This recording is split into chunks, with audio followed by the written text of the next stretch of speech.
Auburn basketball released some brand new schedule news, not just for the upcoming season for 2024-25, but for the following season as well. A big-time matchup is coming this year in Birmingham, Alabama. Let's discuss who that is, the news, the implications, and of course, what it means for Bruce Pearl and the Auburn Tigers.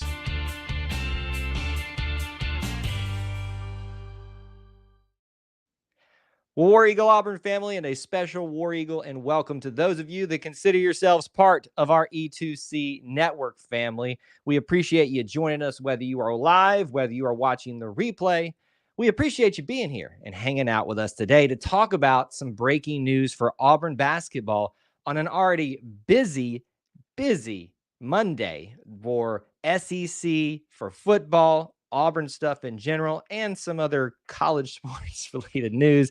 If it wasn't enough for you, all of those things mixed in, today we got an announcement from Auburn basketball that they have officially added to their 2024-25, got to get used to saying that now, schedule for men's basketball. This has been something that has been rumored, that has been spoken about in some form by Coach Pearl at different events, hinting at there was an event coming to the Birmingham area in relation to Auburn hosting or playing a team in Birmingham for the upcoming season. A lot of names were circulated around. A lot of people questioned it. What we do know is that Bruce said it was a big opponent, and he was not lying.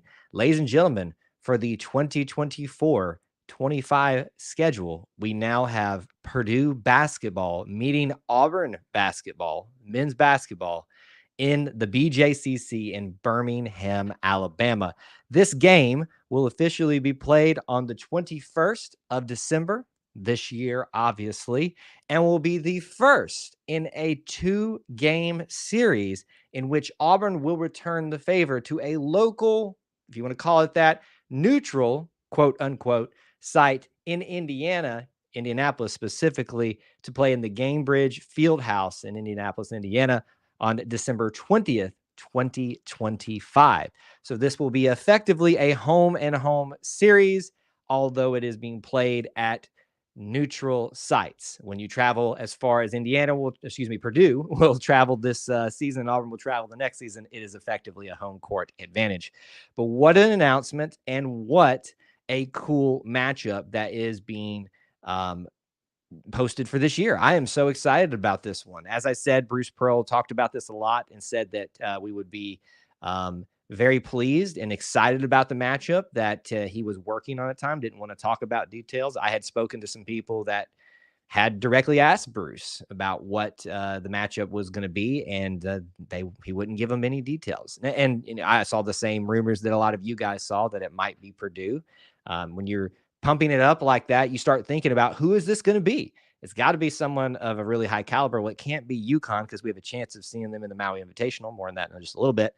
It can't be Duke, because we are going to go to Duke. More on that in a little bit. But who else would it be? You start thinking, okay, recency, Final Fours. Well, it makes a lot of sense. Purdue just made it to the Final Four. Thank goodness Zach Edey is gone now, so we don't have to see that spawn of the Nephilim, and I mean that in a loving way, for how large of a human being that man is. Although I'll take Janai Broom still in that matchup for his versatility.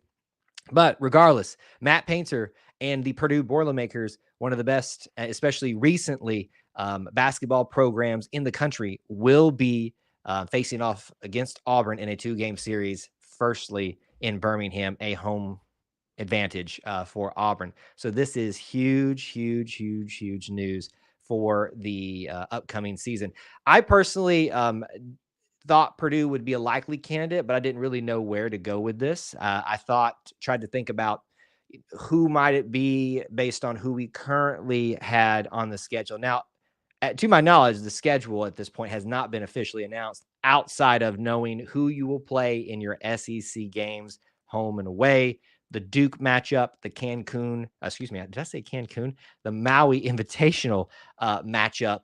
All of those things have been announced, but nothing has been formally put out there as a complete schedule yet. You got to think, sitting here in mid-July, we are getting closer and closer to that being finalized. And with this probably being another, I guess you would call it a benchmark or a a tent pole. Like they call them tent pole fields, a tent pole of the schedule. Auburn and Purdue is definitely that. I like to talk about implications around this news other than just the news itself. This does make me wonder, is this going to replace effectively the game in Atlanta that has been played for the last several years at the holiday hoops giving event that's always held way after Thanksgiving, it seems to be these days. I wonder if this is taking the place of something like that, where you typically play a very challenging opponent, or at least one that has some respect behind it. It's varied throughout the years who Auburn has played in those particular events in Atlanta.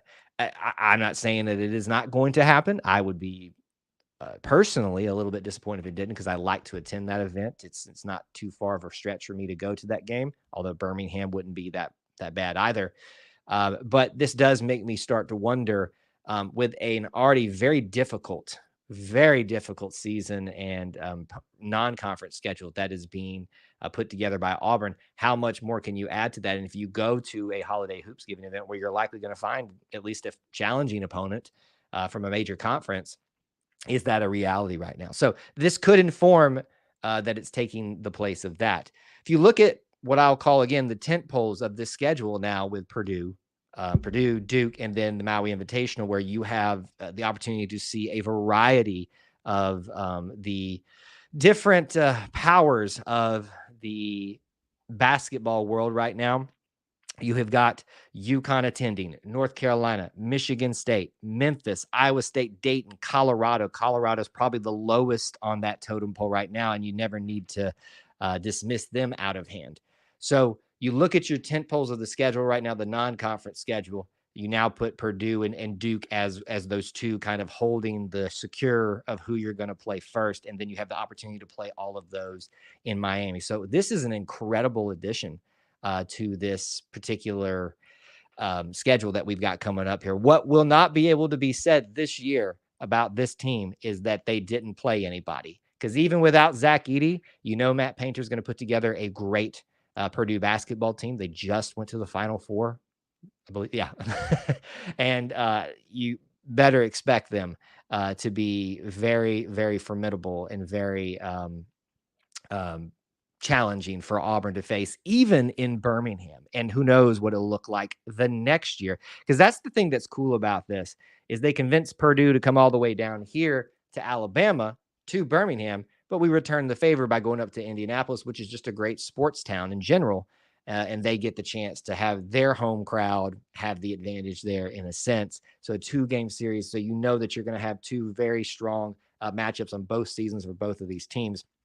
And even with Auburn most likely losing the majority of its talent after this year that we know about, at least the secure portions of it, with a lot of the seniors that are here this year. In that next matchup, it'll make it maybe even a little bit more interesting of what will the Auburn team look like. Although when you get to December, when this game will be played in that next year, the return part of this series to the state of Indiana, they'll probably had some time to figure out what type of team they are and what this makeup looks like. So interesting news today to throw down for Bruce Pearl and the Auburn Tigers and the implications around that. I am really excited about this one. It's got me even more pumped for basketball season, and we're just now getting started with college football season at the time of this announcement. What does this mean for the schedule? As I kind of addressed, there's nothing been officially announced for a complete schedule yet. We've got a lot of the pieces, but what I expect that this means is now that these big tent poles, as I keep calling them, in the schedule are put out here, I would expect that we're going to get some more smaller announcements here very quickly for some of your regional teams that you typically throw into the schedule. Bruce likes to throw in some very challenging ones from smaller conferences that are either runners-up, champions, or recent champions of their particular league. So I would expect we'll start getting some of those announcements now to complete that schedule. And hopefully we'll know some times, some dates for the SEC schedule as well, even though we do know home and away and opponents. So if you have any thoughts, questions, comments about that on the live portion of this stream, about the schedule, about this announcement, drop them in now. We can cover them rapid fire if you have any. If you got your information you need, obviously we've got you covered there. Some announcements for you to keep in mind for those of you that are tuning in recency. If you're watching this live stream in the future, Depends on when you're watching this. Some of this stuff may have already happened for you. I will tell you that our next scheduled live stream is going to be the Auburn Family Night, Wednesday at 8 p.m. Eastern Time, where you can call in and talk about anything and everything Auburn related, and there will be a ton to talk about this week. A lot. SEC Media Days, College Football 25, War Ready's getting ready to play, all those kind of things. There's plenty of basketball stuff to talk about this week too, as we are covering right here. You can also keep in mind that Sunday will be live as well for another Auburn Experience live recording at 9 Eastern Time. Keep in mind, folks, that we are recording this just before the launch of College Football 25. There will be content available related to that even today on the launch, the same day we're doing this live stream on Monday the 15th. So keep on the lookout for that. In summary, Auburn basketball in cooperation with Purdue announces a 2-game series for the next 2 seasons, where each team will play each other at a neutral site in a local setting. Indianapolis for Purdue in the 2025-26 season, which will be played on December 20th. And then, or I guess I should say first, on December 21st, the Tigers will play, however you'd like to phrase that, the Purdue Boilermakers in the BJCC in Birmingham, Alabama, making another marquee matchup for what is already a challenging non-conference schedule for Auburn basketball. Excited about this news, ready to talk about this one even now, and we haven't even gotten anywhere close to college basketball season yet. Thank you guys so much for tuning in, watching this on the replay. We appreciate you being here and being part of this little family within the Auburn family. Till we talk to you again, War Eagle.